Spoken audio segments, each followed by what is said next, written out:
में बहुत सी दीवार ऐसी हैं जो अपने समय में टॉप की हीरोइनें रह चुकी हैं। उन्हीं में से एक रही जीनत अमान, जो अपनी खूबसूरती और एक्टिंग से दिलों पर राज करती रही। जीनत अक्सर अपनी जिंदगी से जुड़े किस्से बताती रहती हैं। ऐसा ही एक किस्सा अमिताभ बच्चन से जुड़ा है। बिग बी की वजह से जीनत अमान खूब रोई थी, तो चलिए आपको इस पैकेज में बताते हैं कि वो किस्सा क्या था।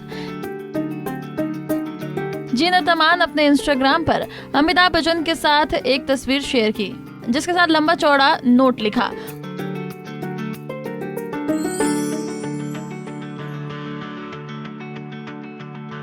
वो लिखती हैं कि कहानी उस वक्त की है जब मिस्टर बच्चन सेट पर लेट आए थे। मैं फिल्म का नाम नहीं लूंगी जिसकी हम शूटिंग कर रहे थे, न साल, न डायरेक्टर और न ही प्रोड्यूसर का। उस दिन हमारी मॉर्निंग शिफ्ट थी। मैं फिल्म के प्रोड्यूसर के साथ सेट पर पहुंच गई। स्टूडियो जाते वक्त हमेशा की तरह मेरे हाथ में मेरी स्क्रिप्ट थी और मैं अपने लाइंस की रिहर्सल करती जा रही थी। पहुंचने पर मैं सीधे मेकअप रूम में चली गई और अपनी क्रू से कहा कि जैसे मिस्टर बच्चन शॉट के लिए तैयार हो जाएं, मुझे बता देना। हमारा रोल का टाइम आ गया, लेकिन मिस्टर बच्चन का कोई अता पता नहीं था। 30 मिनट बीत गए, फिर 45 और फिर 1 घंटे बाद किसी ने दरवाजा खटखटाया। एक असिस्टेंट डायरेक्टर ने बताया कि मिस्टर बच्चन आ गए और वो अपनी कार से सीधे सेट पर पहुंचे हैं। मैं तुरंत उठी और सीढ़ियों से उतरी। मैंने सेट पर कदम रखा और डायरेक्टर ने गालियों की बौछार कर दी। वो भड़के हुए थे और उन्हें लग रहा था कि मेरी वजह से प्रोडक्शन रुका था। कास्ट और क्रू चुपचाप खड़े थे क्योंकि वो मुझ पर चिल्ला रहे थे। मैं एक शब्द नहीं बोल पाई और आंखों में आंसू बहने लगे। मैंने डायरेक्टर को घूरा और सीधे अपने मेकअप रूम में गई और अपनी टीम से पैकअप करने को कहा।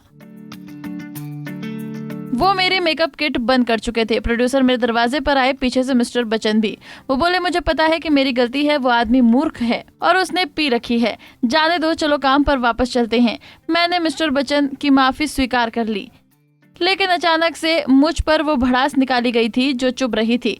इतनी बेइज्जती के बाद मैं शूटिंग करने के मूड में बिल्कुल नहीं थी। जब मैं फाइनली नरम पड़ी और काम करने लौटी तो डायरेक्टर मेरे पैरों पर गिर पड़े और माफी मांगी। ये सब काफी मेलोड्रामा भरा था। फिर भी मैंने फिल्म पूरी की। उस डायरेक्टर के साथ फिर कभी काम नहीं किया। फिल्म में करियर की बात करें तो उन्हें इंडस्ट्री में देवानंद साहब लेकर आए थे। इससे पहले वो साल 1970 में Femina miss India Asia Pacific बन चुकी हैं। इसके अलावा भी वो कई और भी पुरस्कारों से नवाजी जा चुकी हैं, जिसमें से फिल्म फेयर का अवार्ड प्रमुख है। धीरे धीरे फिल्मों में उन्हें पहचान मिली, लेकिन एक पार्टी में हुई पिटाई ने जीनत की जिंदगी बदल कर रख दी। खबरों के माने तो संजय खान और उनकी पत्नी ने मिलकर जीनत अमान की सरेआम पिटाई की, जिस वजह से उनकी एक आंख पर गहरी चोट आई और जबड़ा टूट गया। उनकी जॉ लाइन तो ठीक हो गई, लेकिन दाहिनी आंख खराब हो गई। संजय खान ने अपनी biography the big mistakes of my life में भी इस घटना का जिक्र किया है। आपको हमारा पैकेज कैसा लगा कमेंट बॉक्स में बताना न भूलें।